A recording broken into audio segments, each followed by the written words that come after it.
My God, we're so abundant. Dinaan sa dahon.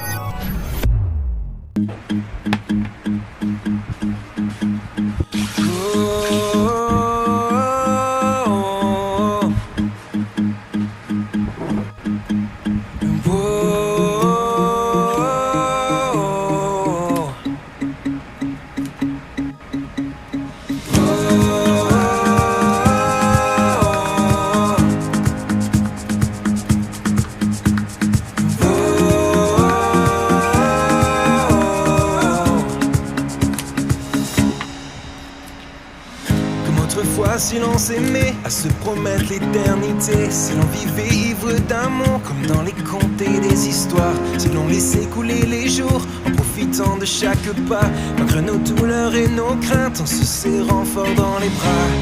Si l'on s'aimait, encore une fois, si l'on s'aimait, comme autrefois. Ready na. Let's start.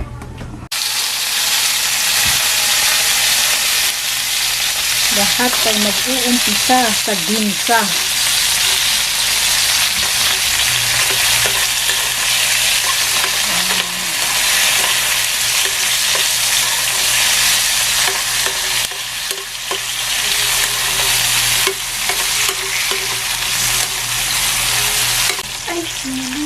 Lagyan natin ng konting giniling, pork giniling, para meron ng lasa.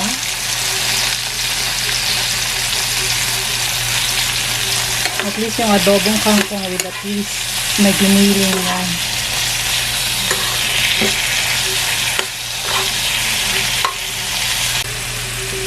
Alright, add na natin yung kangkong stalks or yung stems.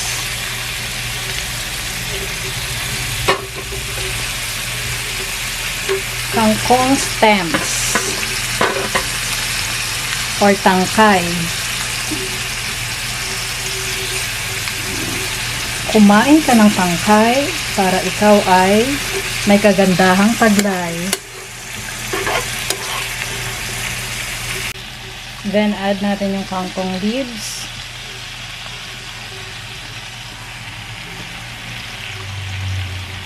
Kumain ka ng kangkong, ng puso'y lumaya sa pagkakakulong. May ganon.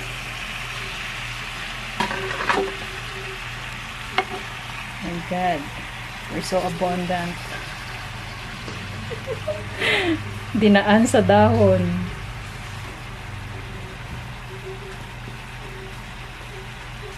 Wait, there's more. Dagdagan pa natin.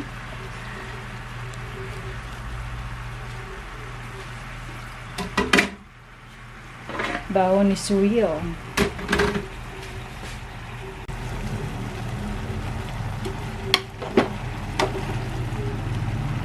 Kasya at kinaya.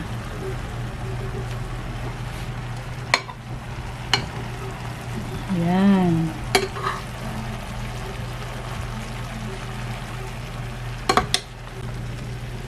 Yan.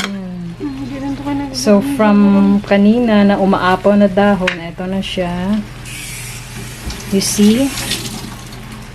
Skills lang talaga.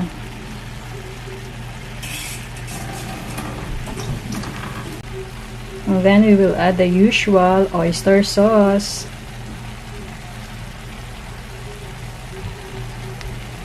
Oyster na oyster.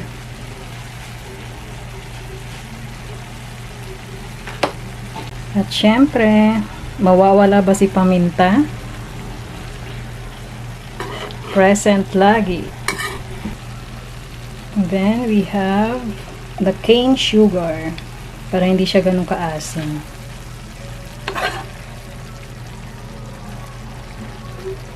One more.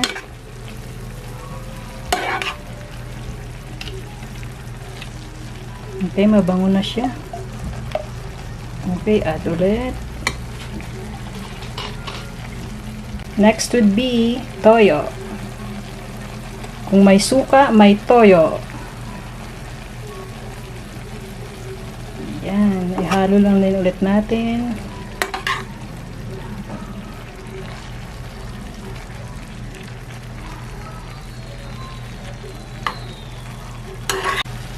Pag adobong kangkong, present ang bagoong.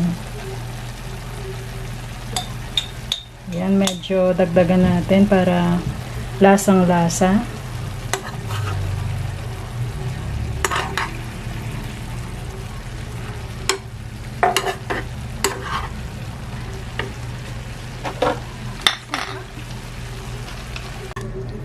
Yan.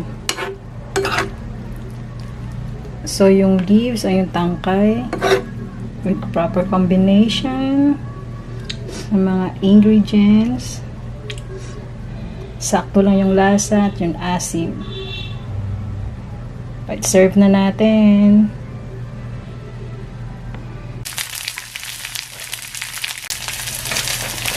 Alright, fried dilis.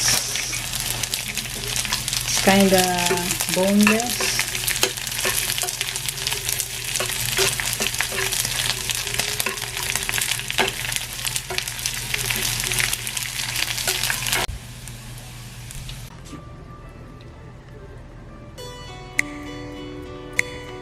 Delicioso.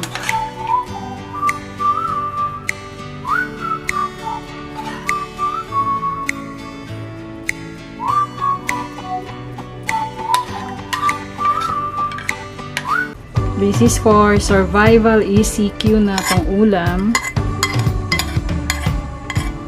So, kailangan i-utilize yung mga resources. Aside from kangkong, magluluto din tayo ng dilis para meron siyang pares. Kahit sa ulam man lang, di ba, merong partner. Dieses Gefühl kenn ich ganz genau. Bin zu oft gescheitert. Hab so viel riskiert. Doch der Moment ist da. Es wird endlich wahr. Ich kann nicht glauben, dass es passiert. Dilis, Ich hab mein Leben lang gewartet. Hab schon nicht mehr